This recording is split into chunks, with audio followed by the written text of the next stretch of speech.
Hello guys, welcome to my YouTube channel. I am Aditya Sharma, NEET 24 664 out of 720। एक हाल ही में हमने physics से related video बनाया था अभी रिसेंट में, जिसमें हमने उन वेरियस प्रॉब्लम्स, उन वेरियस इश्यूज़ की बात की थी जो कि एक एस्पिरेंट फेस करता है फिज़िक्स जैसे सब्जेक्ट में।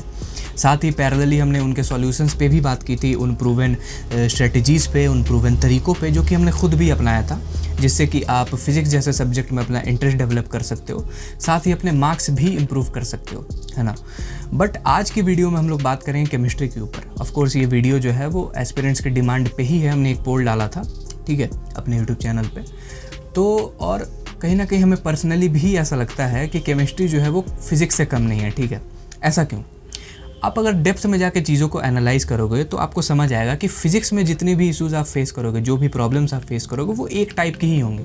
जैसे आप क्या फेस करोगे फिज़िक्स में, आपसे सवाल नहीं बनेंगे, आप कंसेप्ट को समझ नहीं पाओगे, आपकी एक्यूरेसी कम होगी, आपसे कैलकुलेशन मिस्टेक ज़्यादा होंगे, और बाकी जितने भी प्रॉब्लम्स होंगे इन 4-5 प्रॉब्लम्स के आसपास ही इर्द गिर्द ही होंगे, ठीक है। बट केमिस्ट्री में ऐसा नहीं है। क्यों? क्योंकि केमिस्ट्री में जो चीज़ें हैं वो 3 हिस्सों में बढ़ जाती हैं, ठीक है, फिजिकल, ऑर्गेनिक और इनऑर्गेनिक। अब ख़ास बात यह है कि इन तीनों में आपसे जो स्किल्स डिमांड किए जाते हैं वो अलग अलग होते हैं, ठीक है। अगर हम लोग बात करें फिजिकल की, तो फिजिकल मोर और लेस आपका फिजिक्स जैसा हो जाता है। इनऑर्गेनिक की बात करेंगे तो वो मोर और लेस आपका बायो जैसा सिमिलर हो जाता है, ठीक है, जहाँ पे आपको रिटेन करने पे, चीज़ों पे ज़्यादा ध्यान देनी होती है, ठीक है, याद करने पे। अच्छा, बात करें अगर हम लोग ऑर्गेनिक की, तो ऑर्गेनिक इन दोनों का मिक्सचर हो जाता है कहीं ना, क्योंकि जब आप इनिशियल लेवल पे ऑर्गेनिक के किसी रिएक्शंस को आप समझते हो तो आपको उसके पीछे का मैकेनिज्म जानना होता है, जिससे कि आप लॉन्ग टर्म में चीज़ों को याद रख सको, ठीक है। उसके बाद आप रिएक्शंस पे भी याद करने की कोशिश करते हो, ठीक है, जो कि बिल्कुल याद करना वो भी ज़रूरी है, ठीक है। तो ये कहीं ना कहीं आपका मेमोरी भी गेम प्ले कर रही है और आपका कंसेप्चुअल अंडरस्टैंडिंग भी गेम प्ले कर रहा है ऑर्गेनिक में, ठीक है। बट फिज़िक्स में ऐसा नहीं है। फिज़िक्स में आपको हाई कंसेप्चुअल अंडरस्टैंडिंग ही बस डिमांड की जाती है। बहुत कम आपका मेमोरी का काम होता है, कुछ एक थ्योरेटिकल चैप्टर्स होते हैं बस उसमें, ठीक है। तो हाँ, इस वीडियो में हम लोग, और पर्सनली अगर हम अपनी भी बात करें ना, तो हमारी 11th-12th में जो केमिस्ट्री की हालत थी वो वीक तो नहीं कह लो, आप बर्बाद ही कह लो, ठीक है। क्योंकि नीट 23 का जो हमने पेपर दिया था उसमें हमने 180 में से अराउंड 50-60 मार्क्स स्कोर किए थे, ठीक है, जो कि हार्डली 1/3 है। बट अगर 24 की बात करें इस साल की, तो नीट 24 में हमने जो केमिस्ट्री में 170 आउट ऑफ 180 स्कोर किया है। तो ये जो 50-60 से लेके 170 का जो जंप है, इसके बेसिस पे अगर हम बात करें तो of course I guess I am the right person to guide you for chemistry along with physics and biology, ठीक है। तो आइए इस वीडियो को स्टार्ट करते हैं, जहाँ पे हम उन कॉमन प्रॉब्लम्स को भी डिस्कस करेंगे जो कि एस्पिरेंट्स फेस करते हैं। पैरेलली उनकी सॉल्यूशंस भी बात होंगी 3 अलग अलग हिस्सों में, ठीक है। तो आइए अब अपने डायरेक्ट मुद्दे पे आते हैं और वीडियो को स्टार्ट करते हैं। सबसे पहले अगर हम लोग प्रॉब्लम्स की बात करें तो फिजिकल में अगर हम लोग बात करें तो फिजिकल में आप क्या प्रॉब्लम्स फेस करते हो? आपसे न्यूमेरिकल सॉल्व नहीं होते, ठीक है। तो ये आपका हो गया फिजिकल का, कि आपसे न्यूमेरिकल्स सॉल्व नहीं होते फिजिकल के, ठीक है, पंखा ऑफ एयर, ठीक। अच्छा, ऑर्गेनिक की बात करें तो आपसे रिएक्शंस याद नहीं होते, या फिर आप रिएक्शन समझ नहीं पाते हो, इस पे भी बात की जाएगी, ठीक है। इसका भी सॉल्यूशन आपको दिया जाएगा। इनऑर्गेनिक आप पढ़ तो लेते हो बट आप रिटेन नहीं कर पाते, भूल जाते हो ज़्यादा चीज़ों को, ठीक है, तो इस पे भी बात होगी। रिवाइज़ आप कैसे करोगे चीज़ों को, अगर आप कंफ्यूज हो जाते हो कि रिवीजन में हम क्या छोड़ें, क्या रिवाइज़ करें, एनसीईआरटी से क्या रिवाइज़ करें, क्या नहीं करें, तो इसका भी सॉल्यूशन आपको आज के वीडियो में दिया जाएगा, ठीक है। अब हम लोग डायरेक्ट अपने सॉल्यूशंस पे आते हैं। देखो, केमिस्ट्री अगर हम लोग ऑल टुगेदर बात करें, तीनों को एक पकड़ के, यानी कि 3 पार्ट्स को अगर हम लोग एक मान के बात करें, तो तीनों पार्ट्स में आपको एक जो कॉमन चीज़ आपको करनी है अपनी केमिस्ट्री इंप्रूव करने के लिए, ठीक है, वो आपको ये करना है कि अब ऑफकोर्स आप कहीं ना कहीं एनरोल तो हो गए, या तो ऑफलाइन या तो ऑनलाइन, ठीक है, या फिर आप यूट्यूब पे लेक्चर्स वगैरह देखते होगे। तो एक चीज़ आपको हैबिट बना लेनी है, और इसकी आज आपको गांठ बांध लेनी है कि अब से जो आपको लेक्चर में पढ़ाया जाए, सपोज़ आज आपने मूल कंसेप्ट का कोई लेक्चर देखा, उसमें एक टॉपिक पढ़ाया गया, आज ही आप सोने से पहले उस लेक्चर के नोट्स को रिवाइज करके सोओगे, ठीक है। इस चीज़ की आप हैबिट बना लो, और ये हर जगह अप्लाई होता है, ठीक है, चाहे केमिस्ट्री हो, चाहे फिजिक्स हो, चाहे बायोलॉजी हो। आज से आपको ये करना स्टार्ट कर देना है। आप बस ये करो, आपका 30 to 40% आपका समाधान हो जाएगा सारे प्रॉब्लम्स का, ठीक है। अगर आप डेली चीज़ों को पढ़ने पे ध्यान देने लगते हो ना, तो आप ग्रिप करने लग जाते हो चीज़ों को। फिर बहुत कम चांसेस है कि आपको बाद की चीज़ें नहीं समझ आएंगी, क्योंकि आप डेली रिवाइज कर रहे हो, डेली पढ़ रहे हो चीज़ों को, ठीक है। तो ये ध्यान रहे कि अगला लेक्चर जब आप अटेंड करने जाओ, उससे पहले आपको पिछले लेक्चर का जो नोट्स है वो रिवाइज़ करके जाना ही जाना है अपने अगले लेक्चर में, ठीक है। तो ये कॉमन जो चीज़ होगी तीनों में जो आपको करना है वो उसकी बात होगी, ठीक। अब हम लोग आते हैं इंडिविजुअल पार्ट्स पे। जैसे हम लोग सबसे पहले बात करते हैं फिजिकल की। तो फिजिकल जैसे हमने बताया मोर और लेस आपका जो अप्रोच है वो फिजिक्स जैसा सेम रहने वाला है, ठीक है। यानी कि मेन फोकस आपका क्वेश्चन प्रैक्टिस पे रहेगा, ठीक है। उसके बाद आपका हमने फिजिक्स में जैसा बताया था कि शॉर्ट नोट्स और फॉर्मूले शीट्स आपके कंपेनियन रहेंगे, आपके बेस्ट फ्रेंड रहेंगे, ठीक है। क्योंकि फिजिकल यानी कि फॉर्मूले, ठीक है, फॉर्मूले और सवाल करने के लिए सबसे पहले आपका फॉर्मूला टिप्स पे होना चाहिए, और फॉर्मूले टिप्स पे रखने के लिए आपको बार बार फॉर्मूले को रिवाइज करना पड़ेगा, ठीक है। उसके लिए short notes is the key. Short notes best तरीका है फॉर्मूले को टिप्स पे लाने के लिए, ठीक है। अगर आपको शॉर्ट नोट्स बनाने में दिक्कत आती है, हमारा टेलीग्राम चैनल है, वहाँ पे आप आके ज्वाइन करिए।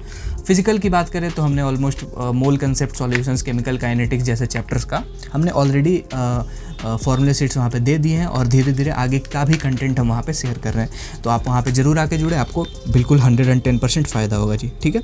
तो ये आपका हो गया फॉर्मूले शीट्स का। आज से आप हैबिट बना लो, आपको फॉर्मूले शीट्स बनाने हैं, ठीक है। अच्छा, अब पढ़ने के सीक्वेंस पे हम लोग बात करते हैं, क्योंकि पढ़ने का सीक्वेंस भी बहुत ज़रूरी है, ठीक है। अगर आप रैंडमली कोई भी चीज़ डायरेक्शनलेसली पढ़ोगे तो आप कहीं नहीं पहुँचोगे, आपका कुछ तैयार नहीं होगा।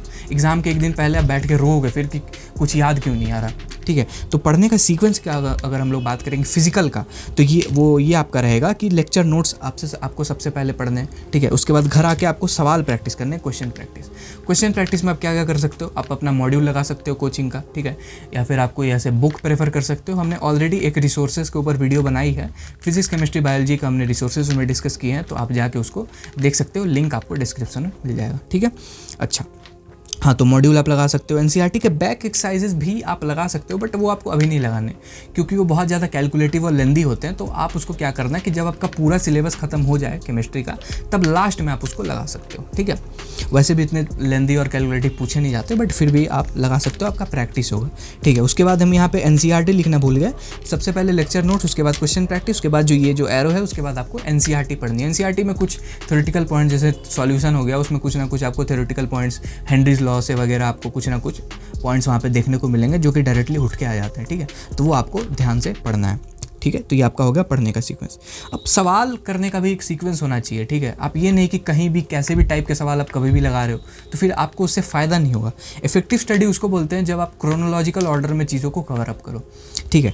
तो आपका सवाल करने का जो तरीका रहेगा वो ये रहेगा कि सबसे पहले आप बेसिक और ईजी क्वेश्चन सॉल्व करोगे। बेसिक और ईजी का मतलब क्या हुआ, यानी कि one liner direct formula based आपको सवाल दे दिया, बस एक फार्मूला उसमें लग रहा होगा, आप उसको सॉल्व कर रहे हो, ठीक है। अब बहुत लोग इसको इग्नोर करते हैं, डायरेक्टली हाई लेवल पे जाते हैं, नहीं, गलत तरीका, बिल्कुल गलत बात, ठीक है। सबसे पहले आपको बेसिक फार्मूलेस पे पकड़ होनी चाहिए, तब फिर आप कहोगे कि यार अब सवाल क्यों नहीं सॉल्व हो रहे हैं। अब यार वो कंसेप्चुअल सवाल है ना, आपने बेसिक सवाल तो किया ही नहीं, वो कैसे सॉल्व होगा फिर आपसे, ठीक है। सबसे पहले आपको बेसिक सवाल सॉल्व करने जो कि एकदम बेसिक हो, ज़्यादा उसमें झमेला ना हो, एक आध फार्मूले लग रहे हो, आप लगाओ, काम खत्म, ठीक है। तो ऐसे सवालों की प्रैक्टिस आपको इनिशियल लेवल पे ज़्यादा करनी है, ठीक है। उसके बाद आपको जम करना है हायर लेवल पे क्वेश्चंस के। अब ये करने से आपका क्या फ़ायदा होगा, दो फायदे आपको होंगे बिल्कुल। आप कहते हो आपसे सवाल नहीं बनते, एक्यूरेसी आपकी वीक है, कैलकुलेशंस मिस्टेक्स आपसे ज़्यादा होते हैं, ये चीज़ आपकी इंप्रूव करती है, ठीक है। Will help to grip over the formula, जैसे हमने बताया, ठीक है।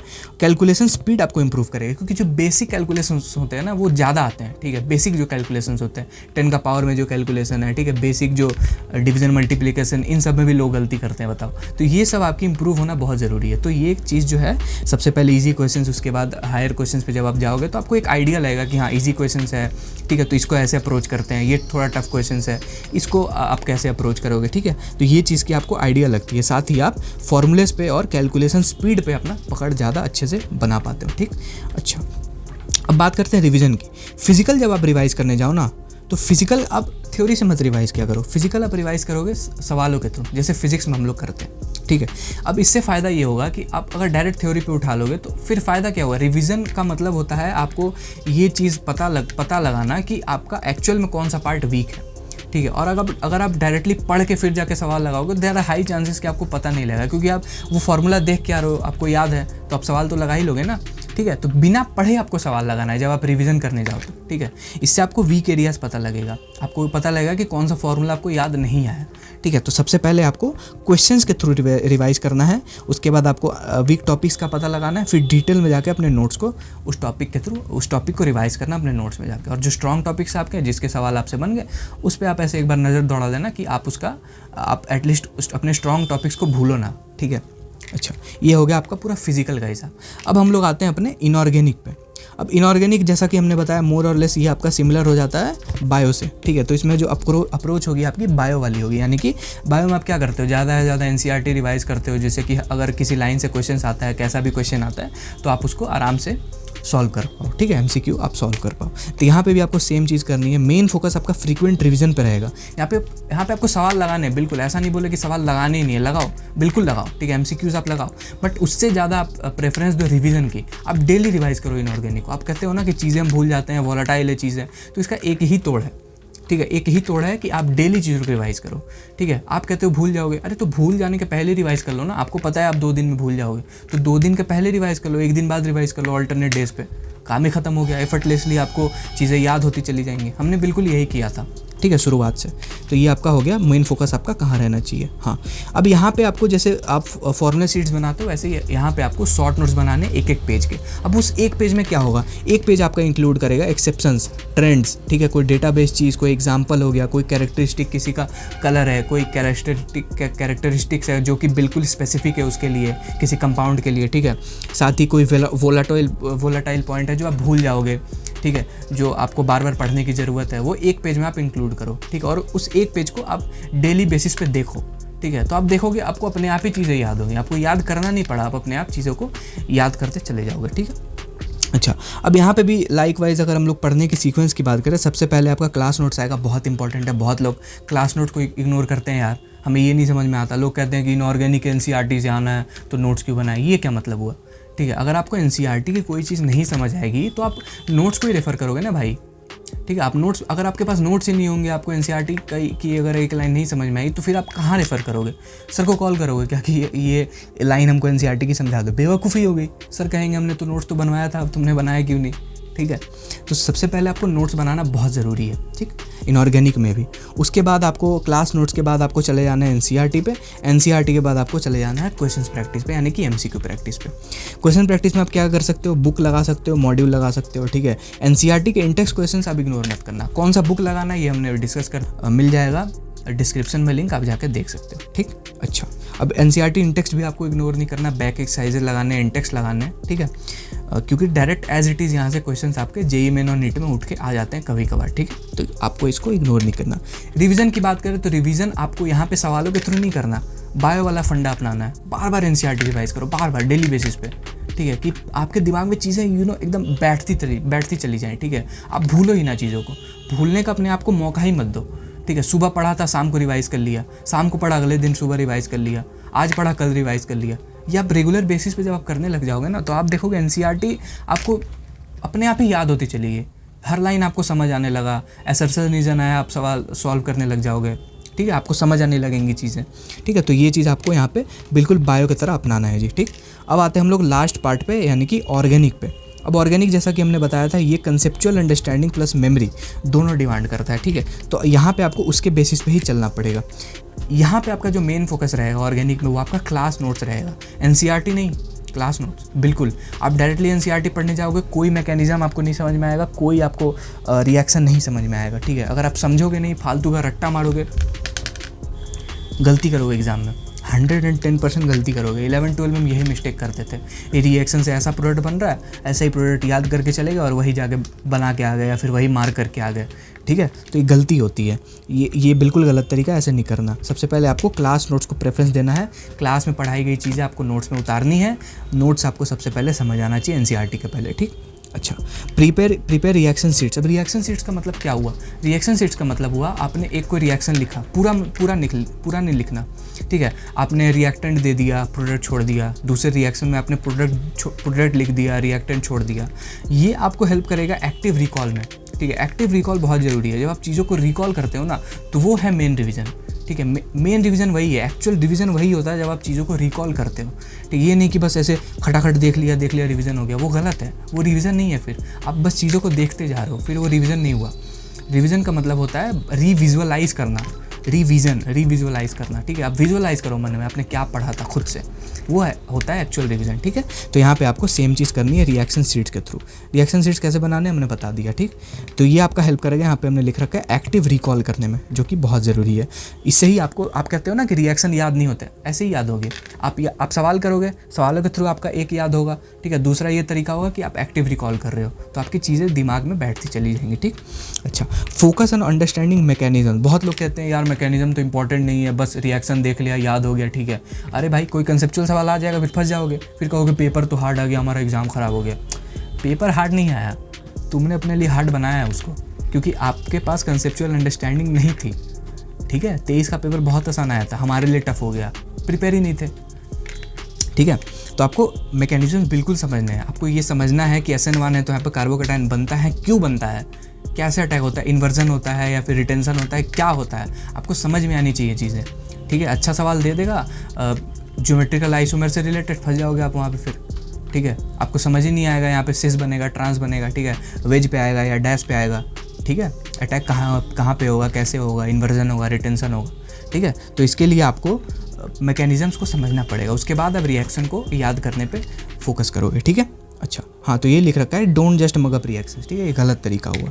अच्छा, अगर हम लोग बात करें सीक्वेंस पढ़ने की, तो यहाँ पे पढ़ने का सीक्वेंस आपका रहेगा क्लास नोट सबसे पहले, उसके बाद आपका रहेगा NCERT, उसके बाद आपका क्वेश्चंस, ठीक है। आपने क्लास नोट्स पढ़ा, उसके बाद घर जाके आपने NCERT में देख लिया कि क्या लिखी हुई है NCERT में, अगर कोई थ्योरेटिकल पॉइंट मिसिंग है तो आप अपने नोट्स में उसको ऐड कर लो, ठीक है। आपका एक ब्रह्मास्त्र नोट्स तैयार हो जाएगा, जो कि आप एग्जाम के पहले पढ़ के जाओगे, ठीक है। फिर आप उसके बाद आप क्वेश्चंस पे जाओ। क्वेश्चंस में आप अपना कोई बुक लगा सकते हो, बहुत OP टंडन लगाते हैं लोग, ठीक है, MS चौहान लगाते हैं, हमने ऑलरेडी डिस्कस किया है एक वीडियो में, ठीक है। उसके बाद आप NCERT इन टेक्स्ट को यहाँ पे भी इग्नोर नहीं करोगे। बैक एक्सरसाइजेज जो NCERT के होते हैं ना, लोग इग्नोर करते हैं यार, बहुत अच्छे होते हैं। वहाँ पे जो कन्वर्सन्स वाले एक्सरसाइजेज होते हैं ना, आप कभी खोल के देखना, ठीक है, आप करने की कोशिश करना, आपका दिमाग खुल जाएगा, भेजा खुल जाएगा आपका, ठीक है। और हमारे जो टीचर थे केमिस्ट्री के, वो ऐसे ही सवाल करवाते थे, जो मौसम अंसारी सर थे अपने, वो ऐसे सवाल ज़्यादा करवाते थे। उन्हीं के कारण हमारी पूरी जो ऑर्गेनिक थी वो सुधरी, पूरी केमिस्ट्री सुधारी उन्होंने तो वैसे, बट ऑर्गेनिक में हमें ज़्यादा तकलीफ होती थी, ठीक है। अच्छा, तो ये आपका हो गया NCERT Intex plus back exercise, आपको लगाने, इग्नोर नहीं करने। रिवीजन की बात करेंगे, यहाँ पे भी आपको सेम क्वेश्चंस के थ्रू रिवाइज करना है। आपने कोई रिएक्शन देखा सवाल में, रिकॉल करो कि क्या प्रोडक्ट बना था, कैसे बना था, ठीक है, मेजर क्या था, माइनर क्या था, ठीक है। उसके बाद आप देखो आप याद कर पा रहे हो कि नहीं। अगर आपको लग रहा है, खटक रहा है मन में कि हाँ डाउटफुल है ये चीज़, तो आप जाके उस टॉपिक को रिवाइज़ करो, उस रिएक्शन को रिवाइज़ करो, अपने एरर बुक में उसको लिख लो। ये छोटे छोटे तरीके होते हैं, ठीक है, बहुत ऐसे रॉकेट साइंस नहीं होता खुद को इम्प्रूव करने में, बेसिक तरीके होते हैं, ठीक है। अच्छा, तो यही सीक्वेंस रहेगा, क्वेश्चन, उसके बाद वीक टॉपिक्स आपने आइडेंटिफाई किया, फिर जाके आपने उस टॉपिक को अपने नोट्स से जाके रिवाइज़ किया, ठीक है। और जो स्ट्रॉन्ग टॉपिक्स है उसको एक बार बस आपने ऐसे घूर लिया बस, ठीक है। अच्छा, तो ये आपका हो गया पूरा फिजिकल, ऑर्गेनिक और इनऑर्गेनिक अलग से, ठीक है, अलग अलग हमने डिस्कस किया, कैसे रिवाइज़ करना है वो भी बताया, कैसे पढ़ना है वो भी बताया, ठीक है, क्या क्वेश्चन सॉल्व करने हैं, कहाँ से करने वो भी बता दिया, ठीक है। तो ये था आपका पूरा केमिस्ट्री का रोड मैप कह लो या स्ट्रेटेजी कह लो 2025 के लिए, ठीक है। और नो डाउट अगर आपने वीडियो यहाँ तक देखी है तो आप ज़रूर यहाँ से कुछ ना कुछ लेके जा रहे होगे, ठीक है। ये PDF को भी आप रख लो, टेलीग्राम पे आके ज्वाइन कर लेना, वहाँ पे आपको पूरी PDF ही आपको मिल जाएगी, ठीक है। अगर आपने एक एक पॉइंट ध्यान से सुना है, आप इम्प्लीमेंट करो अपने लाइफ में, केमिस्ट्री में आप इम्प्लीमेंट करो, आपको 110% इंप्रूवमेंट दिखेगा, क्योंकि वो सारे पॉइंट्स हैं, वही सारे पॉइंट्स हैं जो हमने खुद अपनाया था, ठीक है। तो ये थी आज की वीडियो, होप कि आपको पसंद आई होगी, ठीक है। हम लोग मिलते हैं अपने अगले वीडियो में, है ना। बाय बाय, टेक केयर, अपना ख्याल रखें।